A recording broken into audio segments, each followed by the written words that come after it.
From Intellectual Skeptic to Christian, James Miller. Part 1. How Father Robert Spitzer Helped Convince Me That God is Real. Introduction. Father Robert Spitzer's paper, Evidence for God from Physics and Philosophy, helped me see the true and scientific connection between the universe and our Creator. It cemented my faith in God and led me to become saved. I had been studying intelligent design, but I was not totally convinced. Then, one day I was scrolling through Google Scholar, and I found Evidence for God by Father Robert Spitzer. This paper really connected the dots that I needed connecting. It closed the loop that needed closing.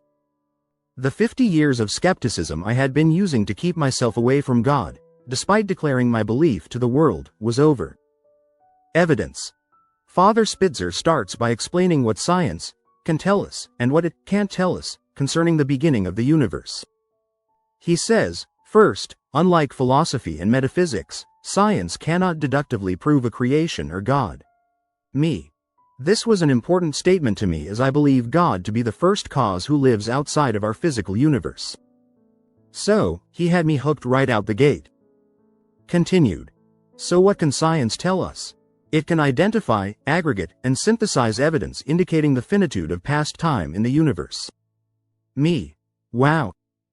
The finitude of past time in the universe. That is so crucial. This was my first time reading this.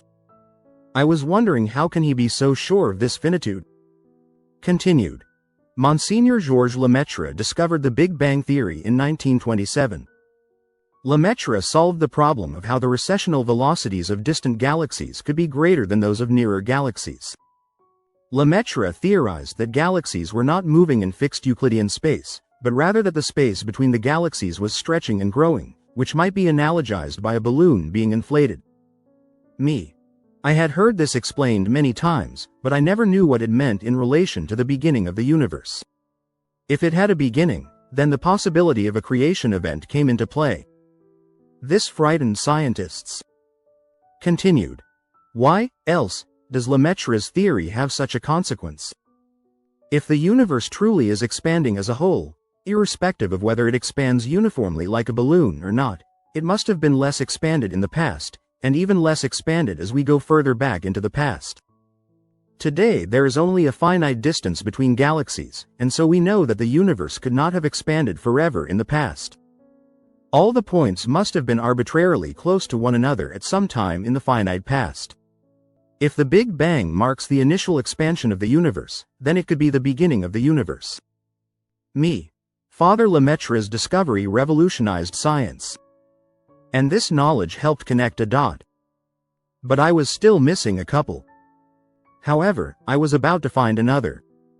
My next discovery comes from Arvind Borde, Alexander Vilenkin, and Alan Guth. It is the BGV theorem. In 2003, all three joined together to formulate an elegant proof of a boundary to past time in all cosmologies where the average Hubble expansion is greater than zero. This proof is not dependent on the weak energy condition, which allowed for possible exceptions to the 1994 Borde-Vilenkin proof. Let us be clear here.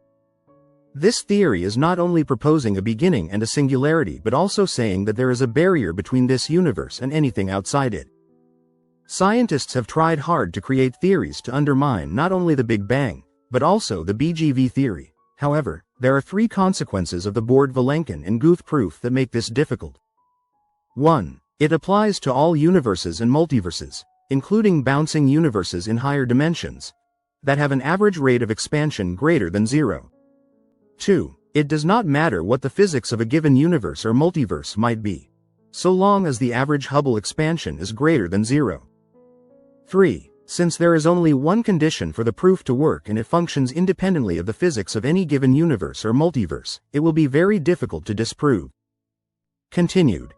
At this point, it seems as if physics is coming very close to proving an absolute beginning of physical reality itself. This was the next dot. I had never heard of the BGV theorem before, but now it was the next to final dot connecting my entire faith to God. Isn't that crazy?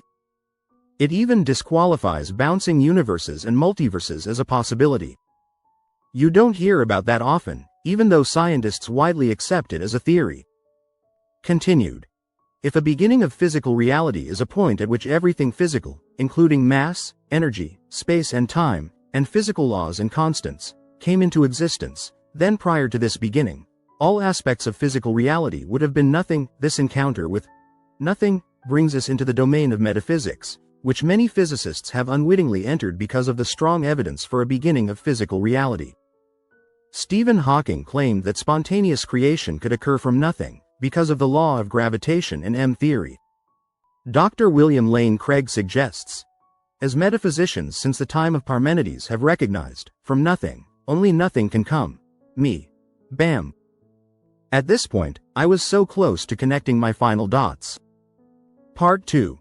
How Father Robert Spitzer helped convince me that God is real. Here is a quick recap from Part 1. When I came across Father Spitzer's paper, I had already been studying intelligent design, but I was not convinced. I had been a professor of faith for my entire 50-plus years of life, but in my mind, I was a skeptic. Father Spitzer's paper, Evidence for God from Physics and Philosophy, connected the final 3 dots that I needed connecting to demonstrating that God was God and the creator of the universe. He showed the finitude of past time in the universe. And he did it by connecting 2 of those incredible dots. 1. Monseigneur Georges Lemaitre's balloon theorization helped explain the expansion of the universe. This expansion into the future means that the universe must have been less expanded in the past.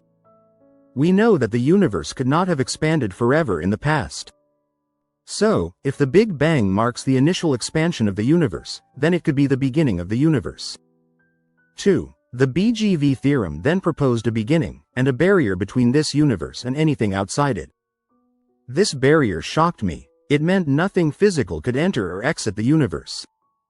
Also, it disqualified bouncing universes and multiverses. Next, Father Spitzer demonstrated how something cannot come from nothing. Therefore, something had to come from something. This leads us to our conclusion. Continued. We combine a first premise from physics and a second premise from metaphysics. 1. There is a high likelihood of a beginning of physical reality, prior to which physical reality was literally nothing. 2. From nothing, only nothing comes, a priori true.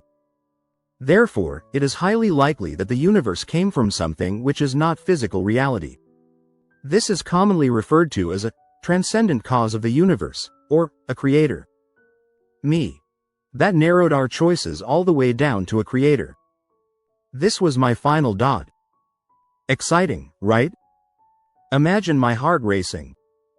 So, this leaves us with the fine-tuning, for life, at the Big Bang, implications of supernatural intelligence. Quote, the high improbability of a pure chance occurrence of our low-entropy universe.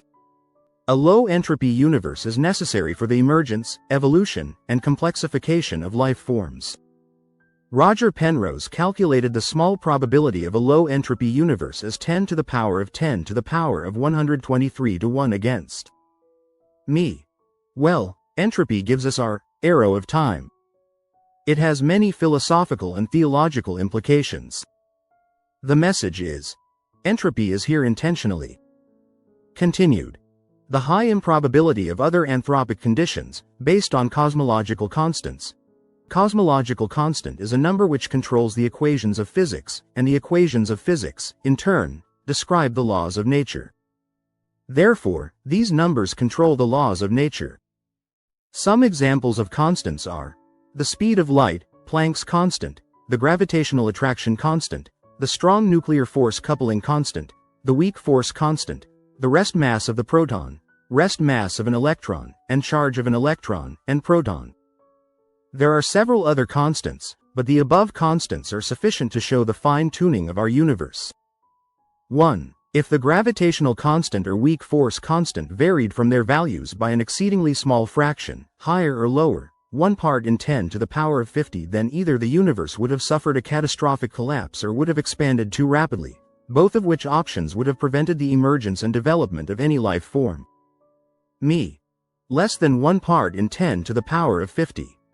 Are you kidding me? What kind of chances are those? The universe should not be life-permitting. Yet it is. And this is just the first of many such coincidences. Quote, 2. If the strong nuclear force constant were higher by only 2%, there would be no development of any life form that we can imagine.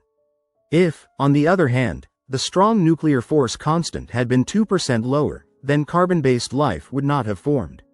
Walter Bradley sums up Brandon Carter's research on this topic by noting, "This anthropic coincidence also seems to lie beyond the boundaries of pure chance." Anything that lies beyond the boundaries of pure chance should be taken seriously. But I am sure that is by design, as well. Quote 3. If the gravitational constant, electromagnetism, or the proton mass relative to the electron mass varied from their values by only a tiny fraction, higher or lower, then all stars would be either blue giants or red dwarfs. Again, this anthropic coincidence is inexplicable by a single random occurrence. A universe dominated by blue giants and red dwarfs would be a much harsher and less conducive environment for life. In other words, we would not be here. Quote 4. Fred Hoyle and William Fowler discovered the exceedingly high improbability of oxygen, carbon, helium and beryllium having the precise values to allow for both carbon abundance and carbon bonding, necessary for life. This anthropic coincidence was so striking that it caused Hoyle to abandon his former atheism and declare, "A common-sense interpretation of the facts suggests that a super-intellect has monkeyed with physics, as well as with chemistry and biology, and that there are no blind forces worth speaking about in nature." The numbers one calculates from the facts seem to me so overwhelming as to put this conclusion almost beyond question. This conversion is very believable. Hoyle and Fowler's work demonstrated a profound connection between fundamental physics and the existence of life. It showed that the abundance of carbon, a crucial element for life, is not accidental but rather a consequence of a finely tuned balance in the universe. And his conversion connected with me. If this professional man of science could see the evidence, so could I. I was already sold, but this was confirmation. By this time, I might have been a bit misty-eyed. Don't take that lightly. I am a disabled veteran, infantryman, with 5 combat tours. So, I don't cry easily, or often. Quote, Henry Newman terms such a network of complementary evidence an informal inference. For Newman, certitude is not grounded in one base alone, but in a multiplicity of likely or probable evidential bases. Space-time geometry proofs and entropy give physical and scientific evidence for a transcendent power creating our universe. The evidence of the fine-tuning of initial conditions and constants of our universe complements the evidence of a creation by providing physical and scientific evidence of intelligence. In combination, they support the existence of a highly intelligent creative force of physical reality. In my view, this informal inference represents the true vision not only of John Henry Newman, but also of St. Thomas Aquinas and Monseigneur Georges Lemaitre. This also represents the views of me. P.S. Approximately 1 month later, I was saved. Thanks for watching. Please like, share, and subscribe and comment below if you agree or would like to add your thoughts. Testimonial by James Miller.